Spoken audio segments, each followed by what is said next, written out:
अस्सलामुअलैकुम। मेरा नाम अदनान रज़ा खान है और जनाब बिल आखिर सुलह हो ही गई। कौन सी सुलह हुई है मैं आपको बताता हूँ।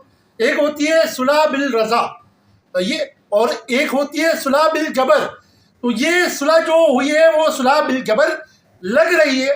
गोया के ज़फ़र अब्बास से मेरा कोई ज़ाती इख्तिलाफ नहीं है और ना ही ये कोई पेड प्रमोशन है।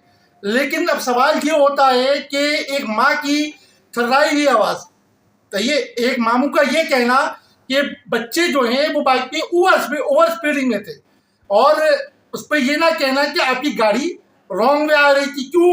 क्योंकि आपके लिए कानून कुछ और है और दूसरों के लिए कानून कुछ और है। एक बाप की झुकी झुकी नज़रों से बयान देना।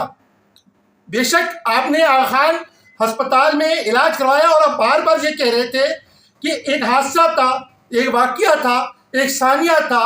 तो सिर्फ एक छोटा सा सवाल यहाँ पे ये उठता है कि जो डंपर के नीचे लोग आके मरते हैं वो क्या होता है? वो हादसा, सानिया या वाकया नहीं होता है। जो नताशा केस हुआ था, सही, जिसपे आपने कहा था कि मैं सुप्रीम कोर्ट तक के लेके जाऊंगा, ये हमारी पूरी टीम उनके साथ खड़ी हुई है, अपना आमना आरिफ की घर वालों के साथ, वो क्या था? सही है, यानी आप और डंपर माफिया में, जफर अब्बास डंपर माफिया और जो है नताशा में क्या फर्क रह गया है? सोचने का मुकाम है।